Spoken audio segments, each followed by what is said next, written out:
তো ফরেক্স বাংলা পক্ষ থেকে সবাইকে জানাই আন্তরিক শুভেচ্ছা এবং স্বাগতম। তো আজকে আমাদের একটি সিগন্যাল এসএল হিট করেছে। তো এটা আসলে খুব কষ্টের একটা বিষয়, কিন্তু প্রশ্ন হচ্ছে এটা কি আমার অ্যানালাইসিসের ভুল ছিল নাকি ট্রেডিংয়ের কোনো একটা স্বাভাবিক অংশ। তো এই বিষয়গুলো নিয়ে আজকে ডিসকাস করব। তো বেশ কিছুদিন পরে এসএল হিট করেছে, তো সেটার আপডেটটা দেওয়ার জন্য এই ভিডিওটি করেছি। আর এই ভুলগুলো থেকেই আমাদের শিক্ষা অর্জন করতে হবে। তো মূলত হচ্ছে আমি আজকে যেই সিগন্যালটি দিয়েছিলাম সেই সিগন্যালটি কোথায় ছিল, এটা ভিপি চ্যানেলে দিয়েছিলাম। তো সেখানে দেখুন, এখানে গোল্ড বাই এন্ট্রি ছিল এখানে 3371 এবং 3367 এর মধ্যে বাই এন্ট্রি, এবং এসএল ছিল এখানে 59 এসএল ছিল।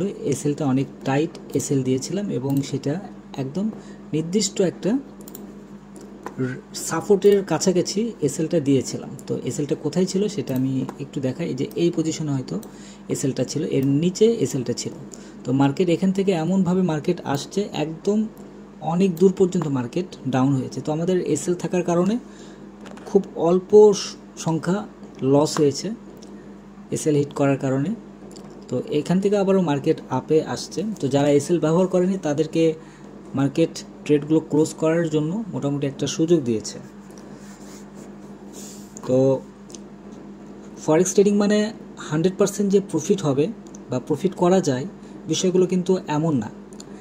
স্টপ লস একটা ফুল আপনার ব্যালেন্সের একটা নিরাপত্তার একটা ব্যবস্থা, যা আমাদের যে বড় বড় যে লস হয় সেই লস থেকে আমাদের বাঁচায়।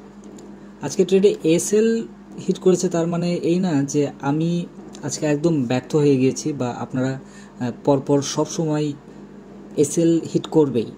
এটা মানে মার্কেটের আমাদের যেই অনুমানের যে একটা চিন্তা ছিল যে মার্কেট আজকে এখান থেকে মার্কেট উপরে উঠে চলে যাবে, তো এই অনুমানের বিপরীতে মার্কেট গিয়েছে। আর এটাই বাস্তব, সবসময় মার্কেট এক থাকবে না, সবসময় মার্কেটের যেই ধরন সেই ধরনটা এক হবে না। তো প্রতিটা ট্রেডের পর মানে একটা প্রশ্ন কিন্তু থেকে যায় ভেতরে, যে প্রশ্নগুলো আপনাদের মনের মধ্যে যে প্রশ্নগুলো হয়, ধরুন আপনি কোন নিয়মে মেনে চলছেন, মানে আপনার ট্রেডগুলো কিভাবে নিচ্ছেন। তো এখানে অনেকগুলো স্ট্র্যাটেজি মানুষ প্রয়োগ করে। তো সেইগুলোর মধ্যে ধরুন এরকম হয়তো হয় যে অ্যাকচুয়ালি আমার আজকের যে সাপোর্ট বা রেজিস্ট্যান্স, যে এই দুইটা মেনে আমি ট্রেডগুলো ওপেন করি, তো সেটা অ্যাকচুয়ালি ঠিক ছিল কি না, এরকম প্রশ্ন কিন্তু ভেতরে চলে আসে। এবং দেখা যায় যে ট্রেন্ড, মার্কেটের যে ট্রেন্ড, সেই ট্রেন্ডটা আমি অ্যাকচুয়ালি ফলো করছি কিনা, বা কোনো একটা নিউজ ছিল কিনা, সেই নিউজটার কারণে মার্কেট এলোমেলো হয়েছে কিনা, অথবা দেখা যায় যে এসএল সঠিক জায়গায় মানে আমি বসাতে পেরেছি কিনা, যে অ্যাকচুয়ালি কোথায় এসএলটা বসালে প্রফিটের পরিমাণটা বেশি আসবে এবং লসের পরিমাণটা কম আসবে। তো এই উত্তরগুলো যদি অ্যাকচুয়ালি মানে হয়ে থাকে, যে আপনার যে ট্রেডটা ওপেন করলেন বা ক্লোজ করলেন সেটা মানে কোথায় কোথায় কিভাবে করলেন, তাহলে অ্যাকচুয়ালি এটা মানে ভুল না, বরং এটা একটা লসিং ট্রেড। এটা বলতে পারেন যে এটা একটা লসিং ট্রেড, মানে এসএল জাস্ট হিট করেছে, বাট এইটা কিন্তু কোনো প্রকার ভুল হবে না আমি মনে করছি। তো ভুল ট্রেড আর লসিং ট্রেড দুইটা কিন্তু এক না। আর সাধারণত সবসময় টেক প্রফিট যে হিট করবে বিষয়গুলো কিন্তু এরকম না, স্টপ লসও হিট করতে পারে। তো এখান থেকে বেশ কিছু শিক্ষা অর্জন করা যায়। মানে আজকের যে ট্রেড, এই ট্রেড থেকে আমরা একটা জিনিস শিখলাম, সেটা হচ্ছে ধরুন এসএল মানে সবসময় কি মানে বেশি ছিল নাকি ছোট ছিল, বা এসএল কত দূর পর্যন্ত দেওয়া উচিত, মার্কেট কি নিউজের কোনো একটা মানে ইফেক্ট মার্কেটে পড়েছে কিনা, বা এসএল ঠিকঠাক আছে কিনা, মানে মার্কেটে আমরা যে ট্রেডগুলো ওপেন করব সেই ট্রেডগুলো ওপেন করার জন্য আমরা কি অ্যাকচুয়ালি আগে থেকে অস্থির ছিলাম কিনা। তো এই জিনিসগুলো এসএল হিট করার পর কিন্তু আমরা এই জিনিসগুলো ভাবতে পারি। আর এই প্রশ্নগুলোই ভবিষ্যতের জন্য আপনার যেই মানে উন্নতির যে রাস্তা এটি তৈরি করে দেবে।